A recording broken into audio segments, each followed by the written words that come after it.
Sea exaltado, por siempre exaltado, Señor.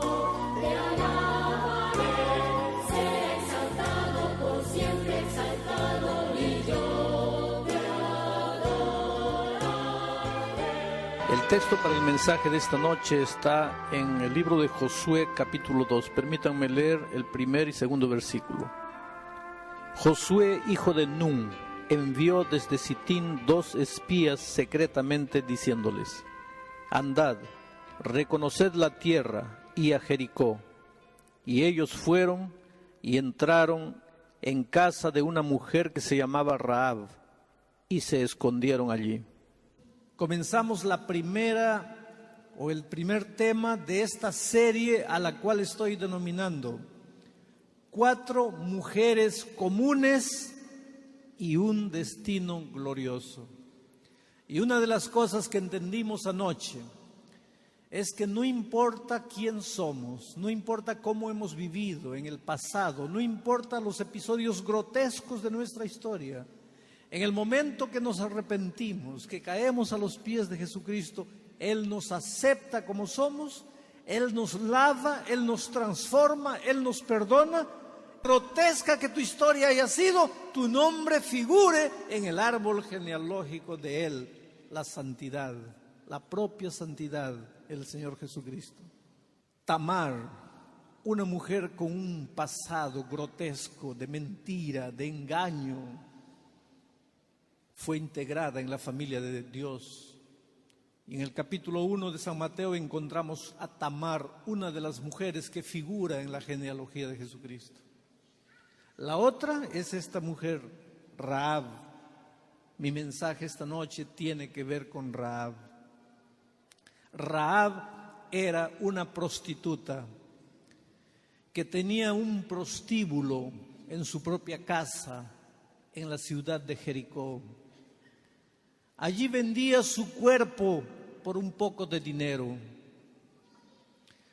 Tal vez alguien se sienta inconscientemente ofendido al pensar: ¿pero qué tiene que ver una prostituta conmigo?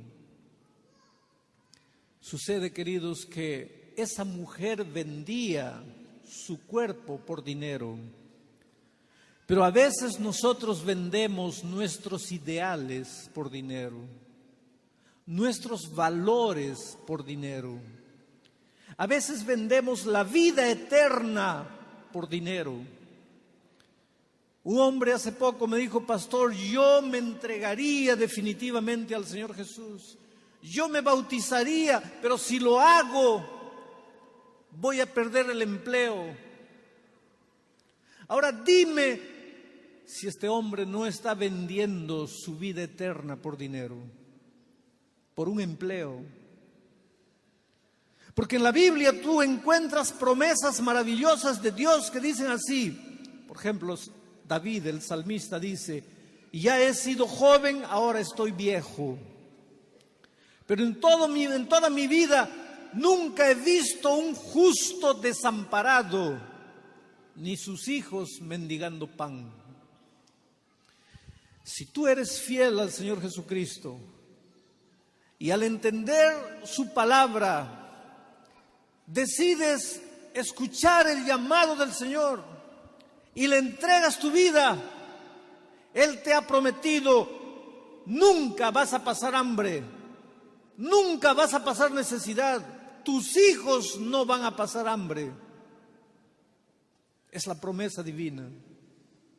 Pero hay muchas personas que no toman la grande decisión de entregarse a Jesucristo por un empleo, por un negocio. O como yo estaba predicando en Panamá el otro día, y un hombre se acercó de mí llorando y dice: pastor, quisiera bautizarme el sábado, pero no puedo. ¿Por qué no puedes? Porque tengo 3 mujeres. Le dije: pero no has entendido esta semana que tienes que tomar una decisión. Tienes que quedarte con tu esposa y dejar a las otras 2 mujeres. Él me dice: pastor, no puedo, yo amo a las 3 mujeres. Grande corazón, ¿no? Algunos no pueden amar una. Este hombre tenía corazón para amar 3. Le dije, tienes que hacer una decisión. Tienes que escoger quedarte con tu verdadera esposa. Todas las noches este hombre se levantaba y venía adelante en la hora del llamado. Inclusive la noche que hice un llamado para el bautismo del sábado, él se levantó y vino adelante.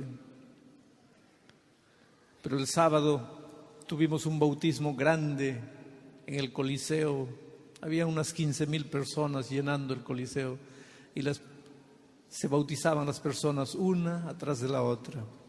Y en la primera fila yo veía sentado a este hombre llorando todo el tiempo.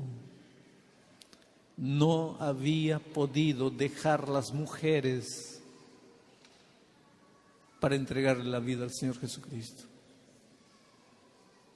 Entonces, aunque inconscientemente esta noche me digas, pastor, ¿qué tengo que ver yo con una prostituta? Bueno, la prostituta vende su cuerpo por dinero. Pero no este hombre de Panamá no estaba vendiendo la vida eterna por 2 mujeres que no eran sus esposas. Muchas veces nosotros no vendemos nuestros principios por miedo, por cobardía. Vemos las promesas de Dios en su palabra, pero no creemos. Quisiéramos entregarle definitivamente nuestra vida al Señor Jesús, pero temblamos. Cuando llega el momento decisivo, no tenemos el valor de dar el paso definitivo. Rahab no era feliz. Y perdona, querido, lo que te digo con todo el cariño de mi corazón. Si tú sabes que tienes que entregarle definitivamente tu vida a Cristo y no lo haces, no puedes ser feliz. No eres feliz. Puedes tener momentos de alegría, de esparcimiento, pero no eres feliz. Cuando te quedas solo en la noche y te acuestas en la cama, sientes que estás perdido porque conoces el camino.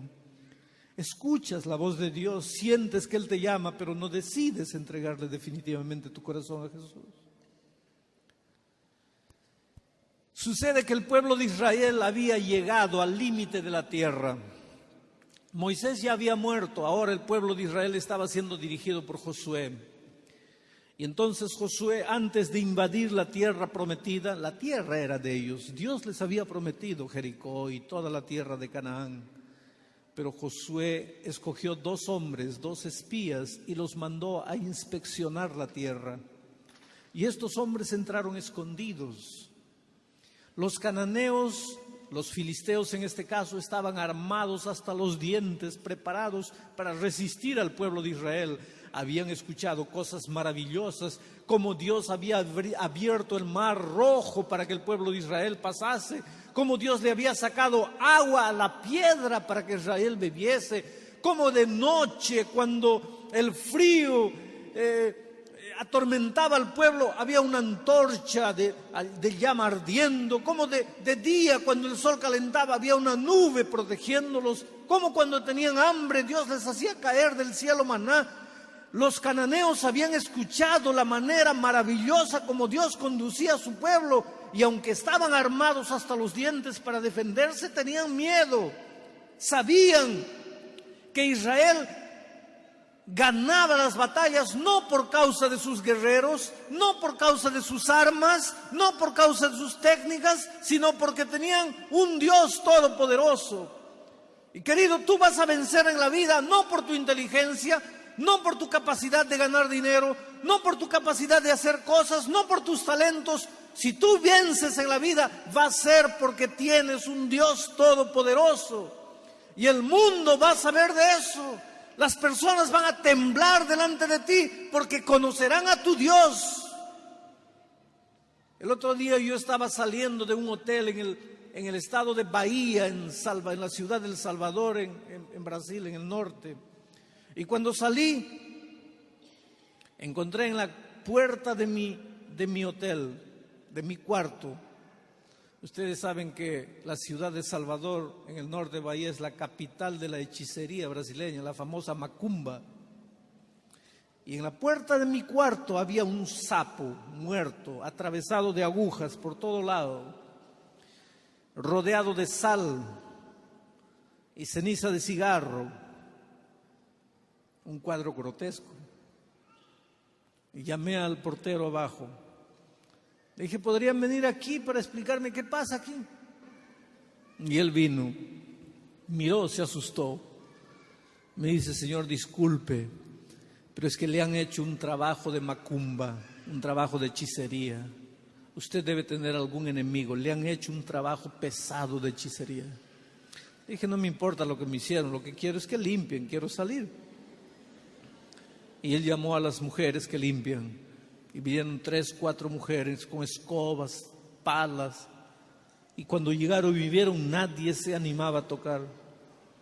Y las mujeres se miraban unas a las otras. Y el hombre les dice, ya limpien, limpien. Y ellas no se animaban a limpiar. Y yo les dije, ¿por qué no recogen eso? Y una de ellas comenzó a temblar. Y me dice, Señor, no podemos. Le han hecho un trabajo de hechicería. Nosotras no podemos tocar eso. Tenemos que llamar otra persona que conoce de hechicería para deshacer el embrujo que le han hecho. Le dije, mire, yo no tengo tiempo para llamar a nadie. Por favor, limpien. Y entonces yo entendí el miedo de estas personas. Ellas tenían miedo, sí. ¿El diablo existe? Sí.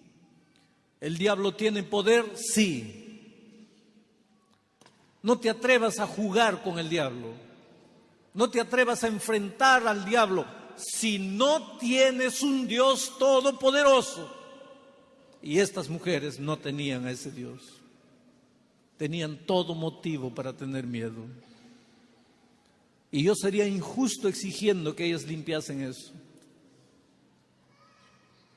Y les pedí, por favor, préstenme las palas. Una de ellas me entregó la escoba y comenzó a llorar. Y me dice, Señor, no haga eso, por favor.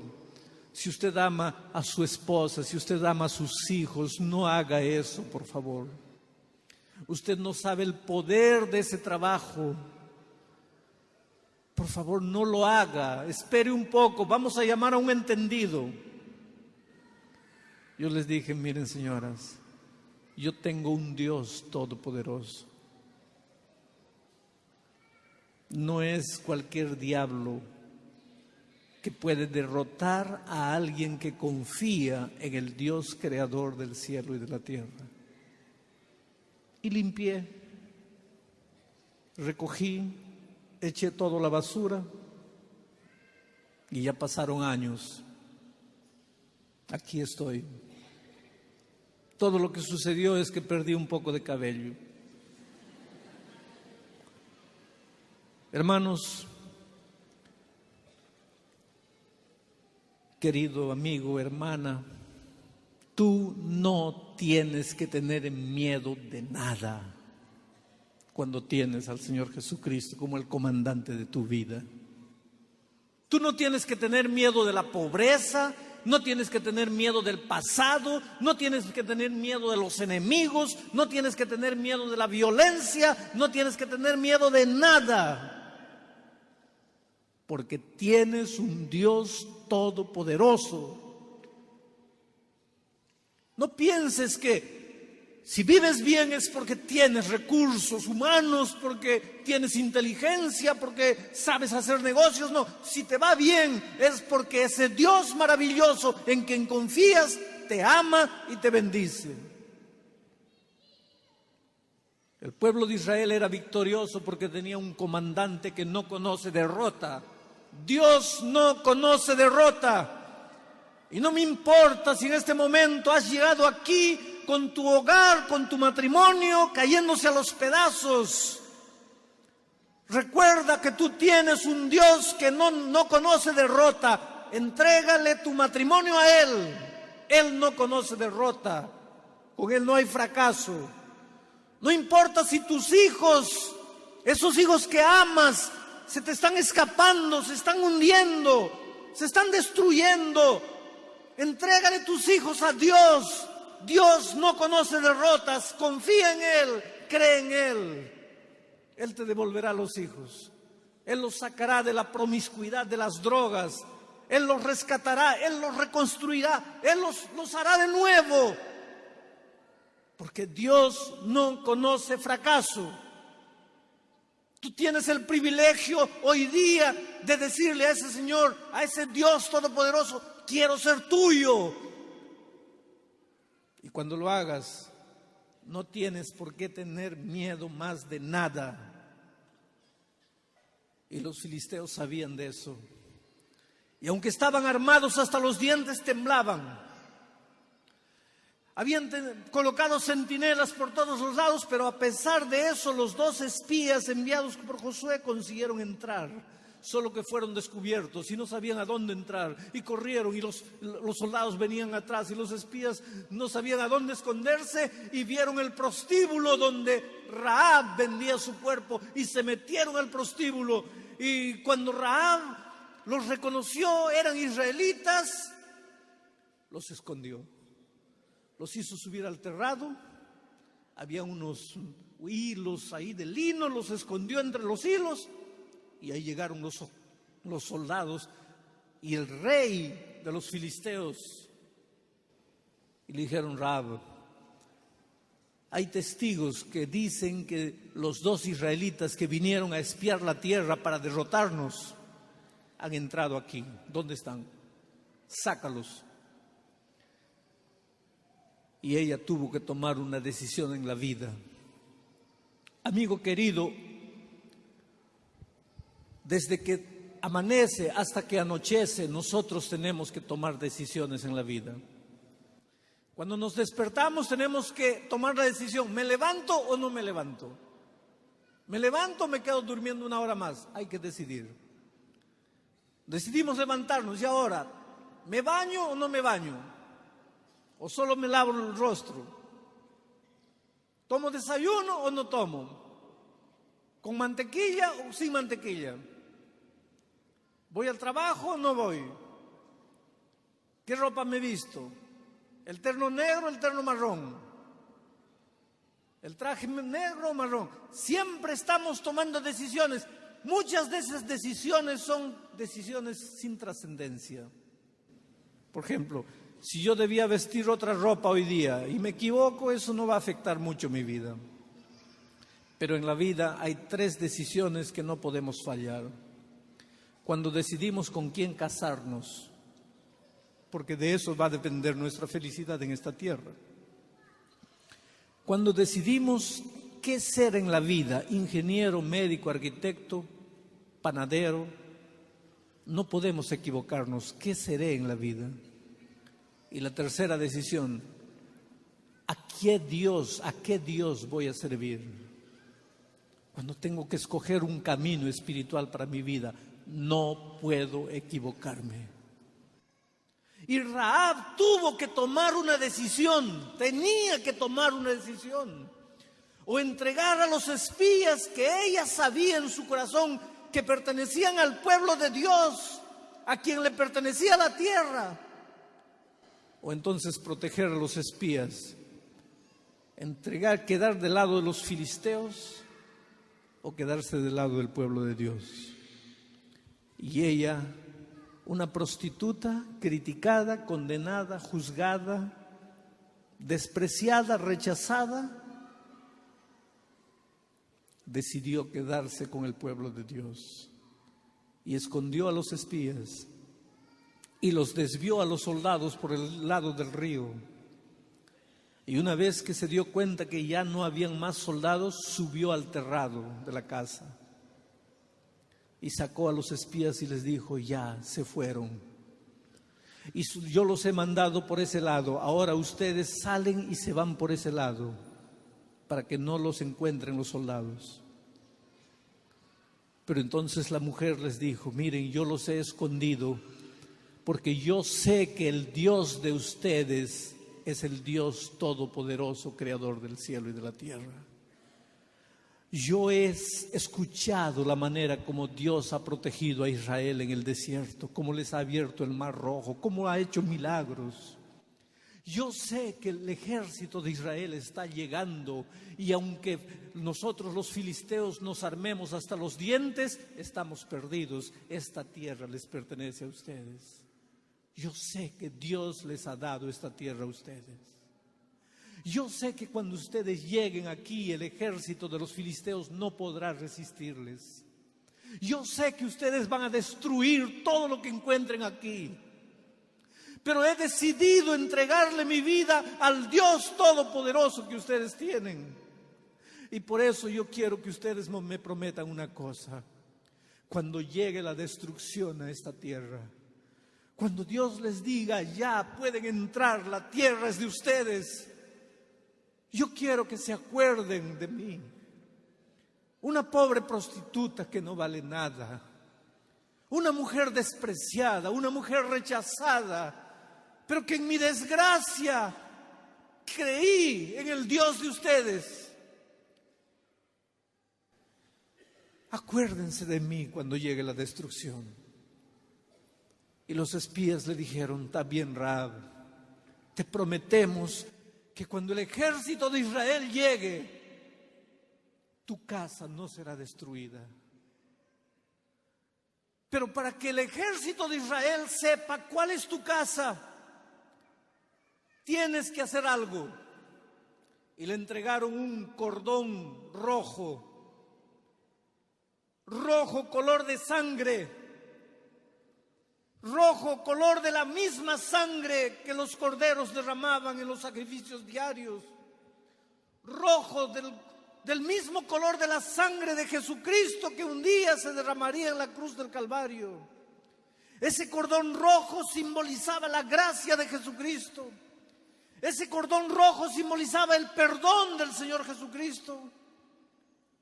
Y le dieron el cordón a la mujer y le dijeron, mira, cuando sientas que el ejército de Israel está entrando, entonces cuelga este cordón rojo de la ventana de tu casa.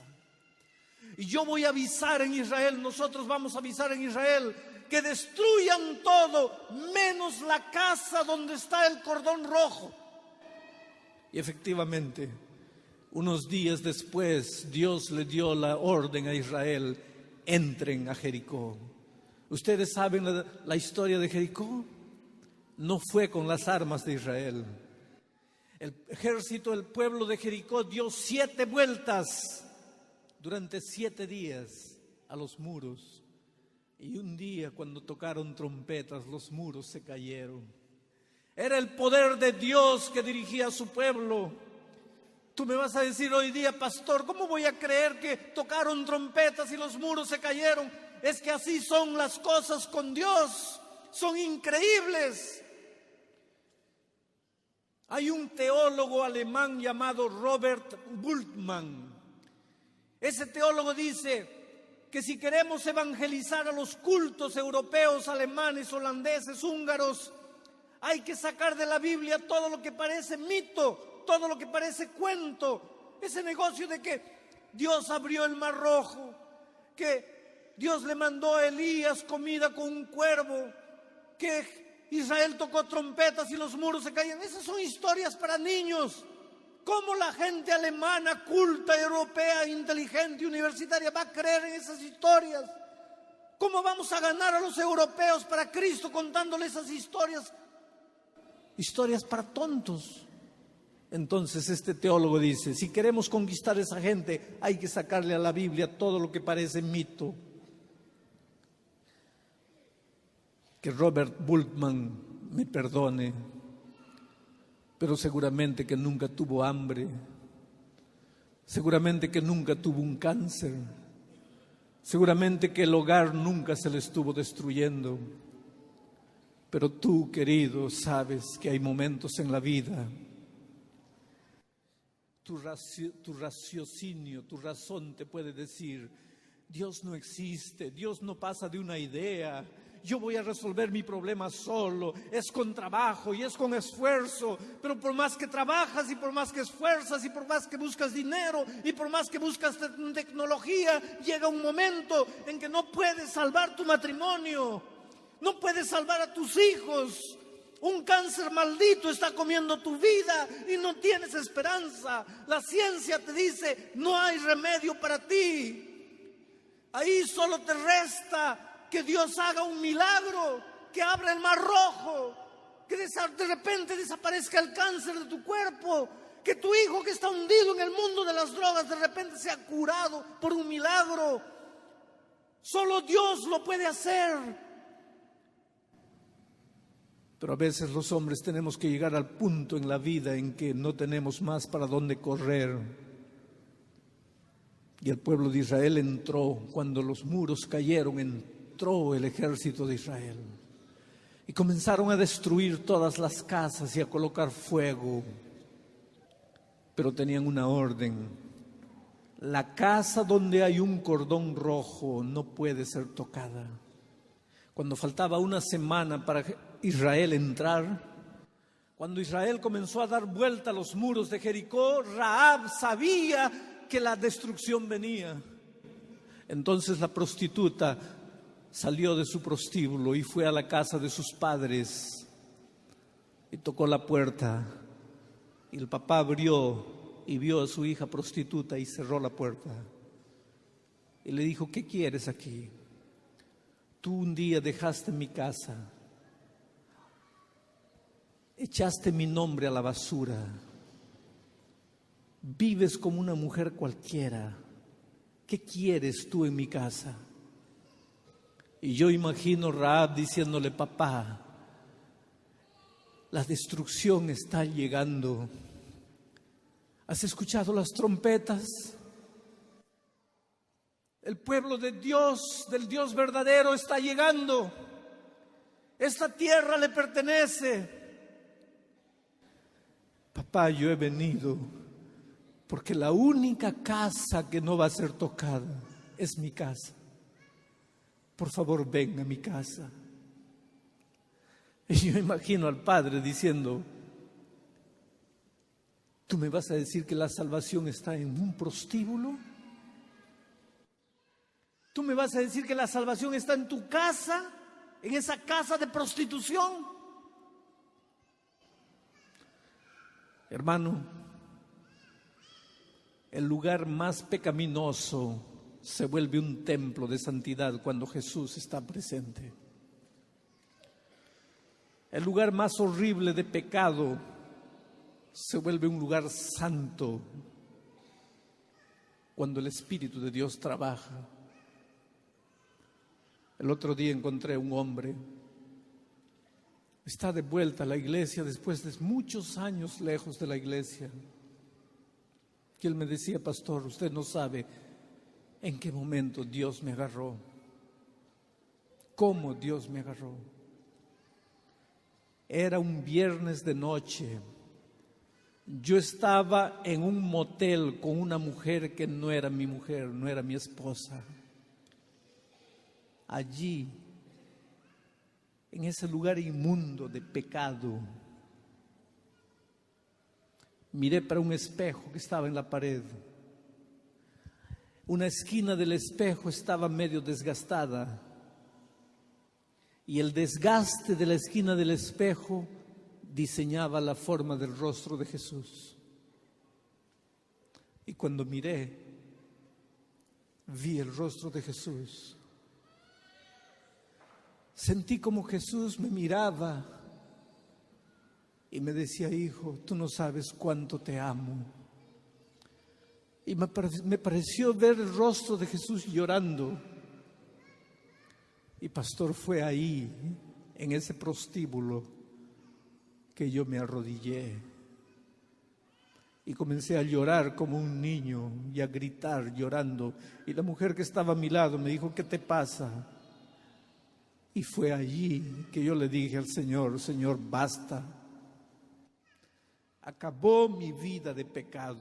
Ahora no puedo más. Y pastor, estoy de vuelta a la iglesia después de muchos años. Hasta un lugar lleno de pecados se transforma en un templo cuando el Espíritu de Dios va siguiendo a una persona. Y aquel prostíbulo de Rahab se transformó en un lugar de salvación. Quiere decir que Dios tiene, como tenía en Jericó, un lugar, una casa de salvación. Todo filisteo que quisiese ser salvo podría salvarse, pero para salvarse tenía que ir a la casa de salvación, la casa de Rahab. El papá de Rahab tenía que venir aquí, la mamá, los hermanos, los amigos, los vecinos. Yo imagino a Rahab cuando pasaron 2, 3 días, las trompetas seguían sonando, Rahab saliendo por las calles diciendo: créeme, la destrucción está llegando y la salvación está en mi casa. Por favor, ven.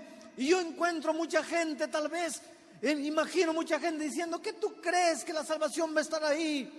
En un prostíbulo, ¿cómo crees que va a estar la salvación ahí? Pero mucha gente sincera creyó y corrieron, y cuando la destrucción llegó, los únicos que se salvaron fueron los que estaban en la casa de Rahab, la casa del cordón rojo, la casa de la gracia, la casa de la salvación, la casa de la sangre de Jesucristo.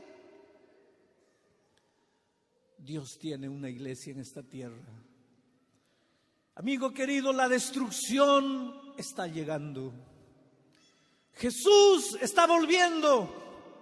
Quieras tú o no quieras, aceptes tú o no aceptes, aunque te parezca un cuento de hadas, Jesús está volviendo. La Biblia lo dice, Jesús está volviendo. Las señales de la vuelta de Cristo se han cumplido. Jesús está volviendo. Pero Dios tiene una iglesia en esta tierra. Es hora de correr a esa iglesia. Pero cuando tú vengas a esta iglesia, vas a descubrir que dentro de esta iglesia hay mucha gente hipócrita que viste a veces la camiseta de la religión, pero que no vive. Y entonces vas a decir: en ese lugar está la salvación. Con esa gente orgullosa está la salvación. Con esa gente fingida está la salvación. Es la misma pregunta que los filisteos se hacían. ¿En ese prostíbulo está la salvación? Pero aunque no te parezca cuerdo, sí, aquí está la salvación. Era en la casa de Rahab que estaba la salvación. Por más que la sociedad no lo entendiese, era allí que estaba la salvación. Un pasado grotesco. Ahora Dios la integra en su familia, y en el árbol genealógico de Jesucristo, Rahab aparece como una de las antecesoras de Jesucristo. ¿Sabes por qué? Porque cuando Dios te perdona, se olvida de tu pasado. Porque cuando Dios te acepta, es como si hubieras nacido de nuevo. No importa lo que hayas hecho en tu vida, has nacido de nuevo. Yo termino con una pregunta. ¿Rahab no podía haber creído únicamente en el Dios de Israel? Podría, pero creer solamente no la habría salvado. Era necesario que, además de creer, colgase el cordón rojo en la ventana de su casa. Tú necesitas creer en el Señor Jesucristo para ser salvo.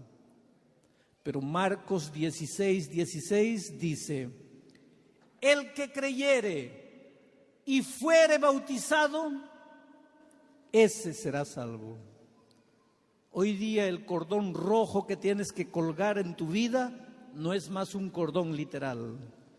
Hoy día es el bautismo, el cordón rojo que tienes que colgar en tu vida. No basta creer, tienes que ser bautizado en el nombre del Padre, del Hijo y del Espíritu Santo. Tú me vas a decir: pastor, pero yo ya fui bautizado cuando tenía 6 meses de edad. Entonces te voy a decir, tú necesitas saber las características de un bautismo verdadero, bíblico, auténtico. ¿Cuáles son? Mateo 28, capítulo 19, dice así. Capítulo 28, versículo 19, dice así. Por tanto, id y haced discípulos a las personas, bautizándolas en el nombre del Señor Jesucristo. Quiere decir que la persona, para ser bautizada bíblicamente, primero tiene que ser hecha discípula, tiene que ser enseñada, tiene que aprender, tiene que conocer la verdad bíblica. Después de estudiar la Biblia, después de conocer cuál es el plan de Dios para su vida, después de saber, entonces tiene que ser bautizada. Y yo pregunto, ¿un neneciño o un nenecito de 6 meses de nacido puede ser enseñado? ¿Puede conocer la verdad bíblica? ¿Puede saber todo? Y si no puede, ¿cómo puede ser bautizado? Segunda característica, Marcos 16, 16. El que creyere y fuere bautizado, este será salvo. Quiere decir que la persona antes de bautizarse, primero tiene que creer. Un bebecito de 6 meses puede creer, y si no puede creer, ¿cómo puede ser bautizado? Tercera característica, Hechos capítulo 2, versículo 38. Pedro les dijo a los judíos, arrepentíos y bautícese cada uno de vosotros en el nombre del Señor Jesucristo. Quiere decir que una persona, antes de ser bautizada, primero tiene que arrepentirse. ¿Un bebecito de 6 meses puede arrepentirse?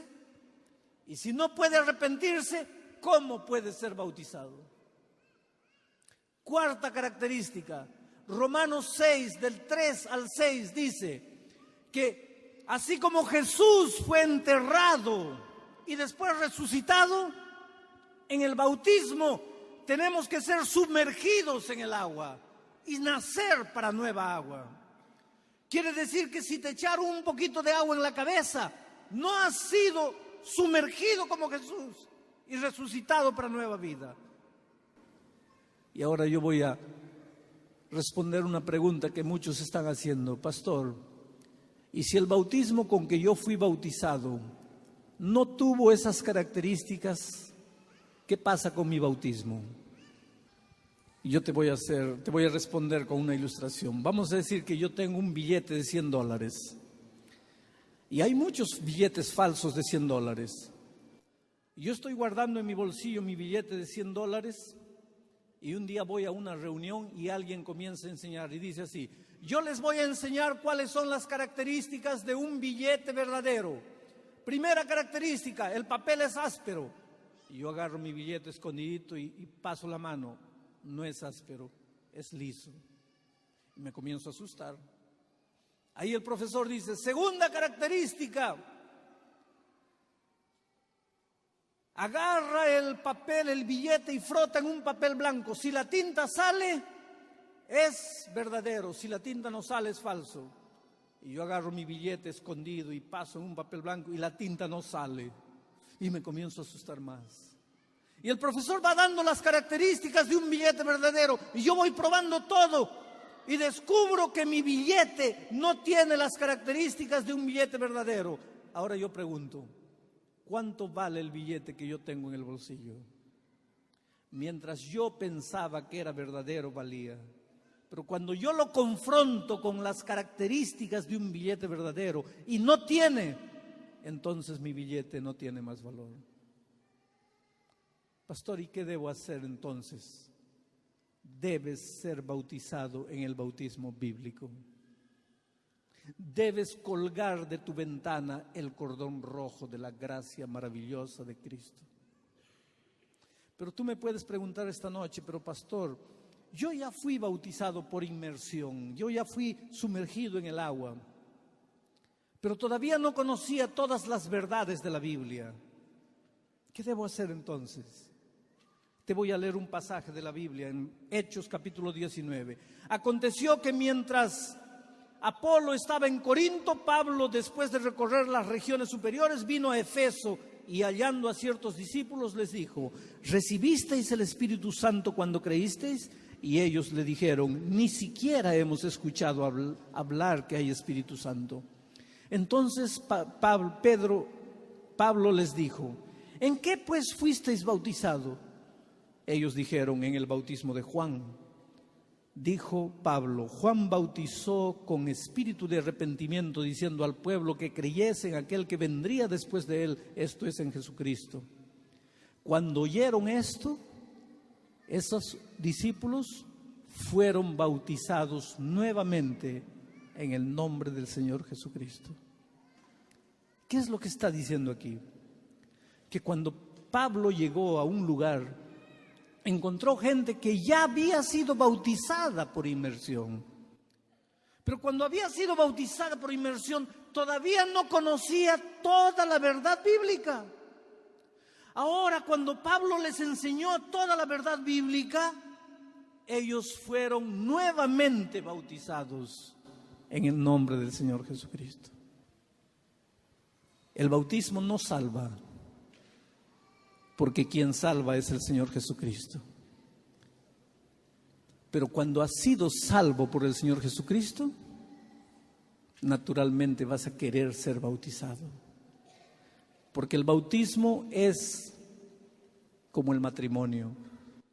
¿Qué pensarías tú de un muchacho que le dice a la chica: yo te amo, yo por ti sería capaz de cualquier cosa, tú eres la cosa más linda que sucedió en mi vida? Y la chica cree.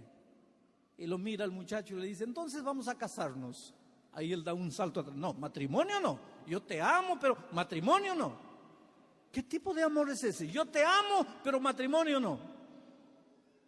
Entonces, ¿cómo tú puedes decirle: Señor Jesucristo, yo te amo, tú eres la cosa más linda que aconteció en mi vida? Jesús te dice: entonces bautiza. No, bautismo no. Yo te amo, pero no quiero compromiso. Cuando tú amas a una chica y eres soltero y ella también, entonces invitas a los amigos, invitas al pastor, arreglas la iglesia, colocas flores y delante de todo el mundo declaras tu amor por esa chica. Y cuando te has enamorado de Jesucristo, invitas a los amigos, invitas al pastor, invitas a toda la gente, arreglas, colocas flores y delante de todo el mundo declaras que amas a Jesús y quieres vivir el resto de la vida para Él. Ese acto es el bautismo. Y a lo largo de mi vida he encontrado gente que ha luchado para bautizarse. Mi propio padre, ya les conté muchas veces la historia. Mi padre llevó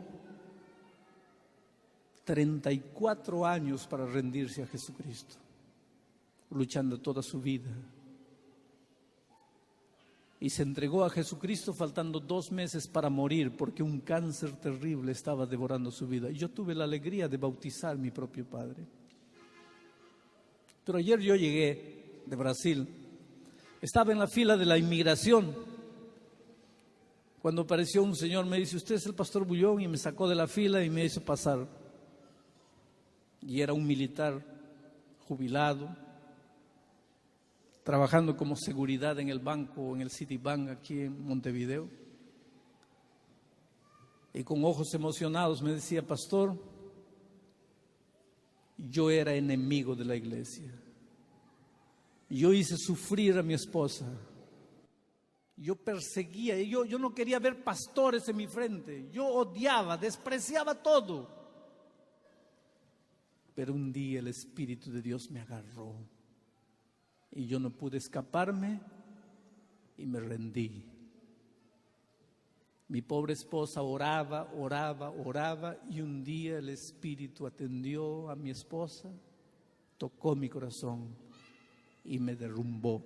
La invitación que voy a hacer es para personas que están estudiando la Biblia, están conociendo la Biblia, pero que todavía no han tomado la decisión de bautizarse y ahora quieren decirle: Señor, yo quiero decirte que voy a prepararme para bautizarme. Yo quiero colgar el cordón rojo de mi ventana. Yo quiero entregarte mi vida. Entonces voy a llamar a Eclair para cantar, porque mientras ella canta, yo voy a pedir que tú te levantes y bajes, que tú salgas y vengas. ¿Quién es la primera persona que quisiera esta noche decirle al Señor, yo quiero prepararme para el bautismo? Cuando la primera persona venga aquí, Eclair va a comenzar a cantar. En el nombre del Señor Jesucristo, si estás escuchando la voz de Dios, levántate y ven. No te quedes sentado sufriendo. Si oyeres hoy su voz, no endurezcáis vuestro corazón, dice la palabra de Dios. He aquí estoy a la puerta y llamo. Si alguien me abre, entraré a él, cenaré con él y él conmigo. Gloria a Dios por la primera decisión. Miren ahí ese amigo. Ahora sí, yo voy a estar orando en mi corazón mientras Eclair va cantando y el Espíritu de Dios te va trayendo. Sal de allá arriba, ven, no te quedes sufriendo. Si estás sintiendo la voz de Dios llamándote, ven. No te quedes sentado, no te quedes sufriendo. Baja por las escaleras, por allí y por allá. En el mundo triste, todos quieren encontrar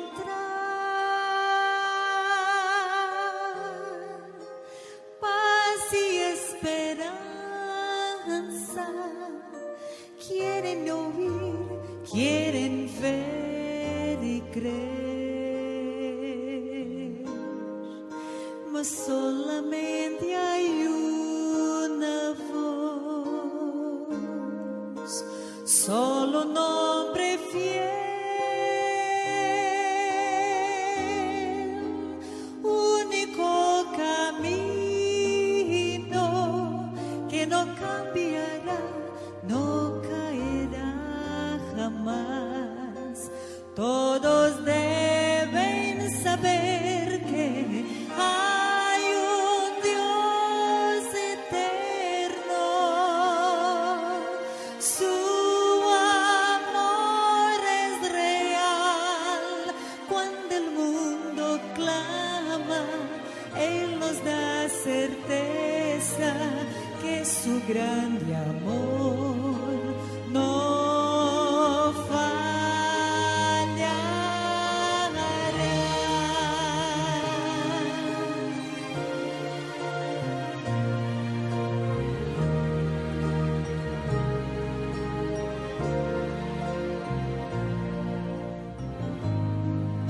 Siempre a nuestro lado, siempre alrededor, solo Dios es salvación, pues su grande amor ya probó en la cruz. Todos deben ver que hay un Dios eterno, su amor es real. Cuando el mundo clama, Él nos da certeza que su grande amor no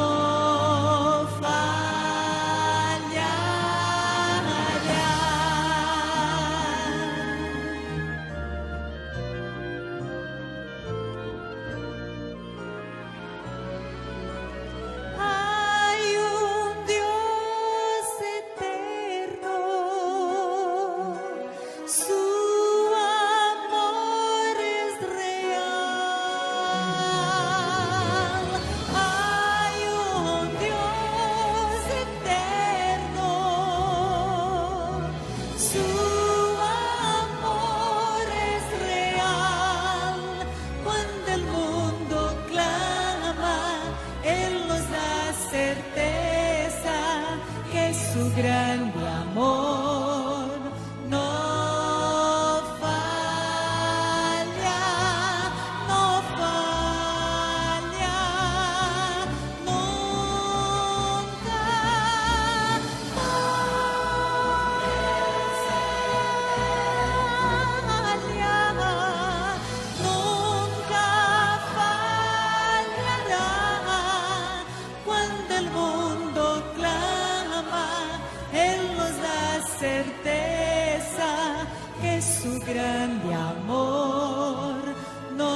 Padre querido, ven esta noche aquí.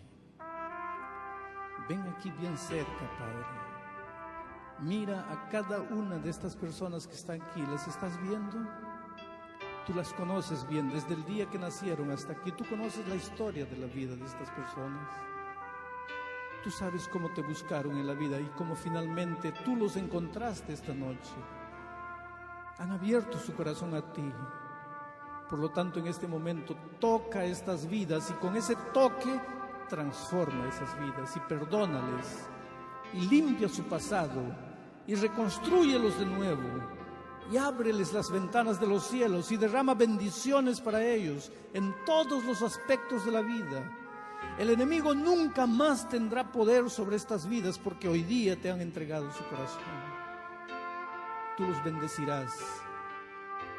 El mundo sabrá que ellos tienen un Dios todopoderoso. Sus enemigos temblarán delante de ellos, porque ahora eres tú que los conducirá hasta el fin. En el nombre de Jesucristo te pedimos. Amén.